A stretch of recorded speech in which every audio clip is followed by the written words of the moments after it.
We're about to honor a very important Georgian through an invite resolution, one who lost his life. It's his family's loss, our state's loss, and our nation's. The chair recognizes the chairman to introduce the family.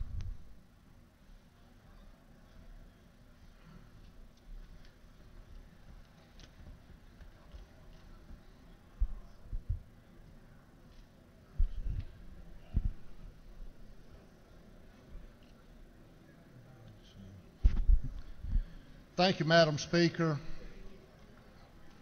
Colleagues, if I could have your attention, please.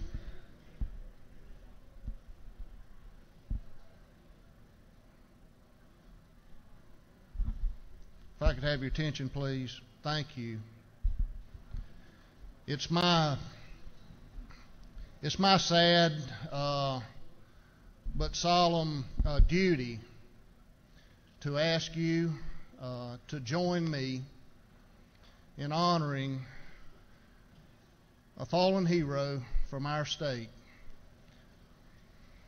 Thank you.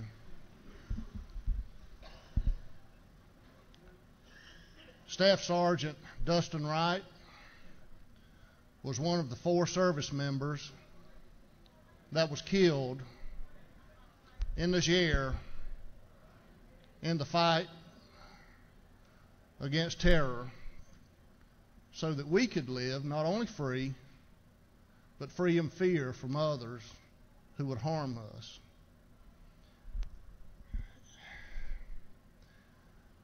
I was reminded when I was contemplating, when I was speaking, and I'll introduce the family in just a second, saying about those soldiers who gave their lives. I remember when David lamented about when Saul and Jonathan were killed. He said, in life they were loved, and in death they were not separated. And that's a wonderful thing. Now let me introduce the family here. With us we have Dustin's father, Artie, his mother, Terry, some little Artie, he likes to be called, by his friends at least, and his brother Will, Dustin's brother Will. And let me say something about this family. And this is, I don't know how many families could say this, but there has been a combat veteran in the Wright family from every conflict that this country has fought in since the War of 1812. Since the War of 1812. That's a proud heritage. And it's one I know that Dustin, more than any of the rest, I would say, has carried to fulfillment to honor his country. I'm going to introduce his father, Artie, to make some comments. I appreciate the recognition that the state is offering to our family. This has been a rough time. Clearly, to lose a child, I wouldn't wish it on anyone.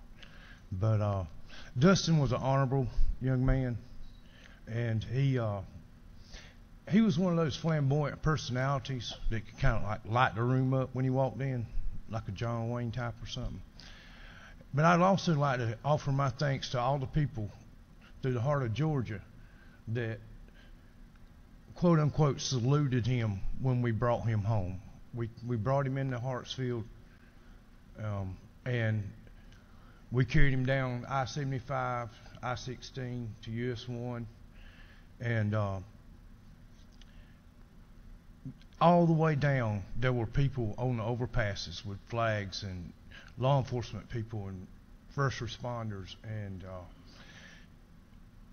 it was just really good to see that there's still enough respect left in the state of Georgia to honor my son. And it was a turnout. The Special Operations Command, the general that came to the ceremony we had, he said that he'd been in the Army for 38 years and he'd never seen a community turn out that way. There were literally thousands and thousands of people that saluted my son. And I know we hear about the dedication of the highway, US 1 in Toombs County, and that's appropriate because that's where he came home. And our family has been connected to that highway for as long as I can remember. And I always thought, no matter where I was, if I could get to US 1 or Highway 80, I can make it back home, right? And so that's kind of fitting. We brought him back home, and we brought him down US 1, and I appreciate y'all. Thank you.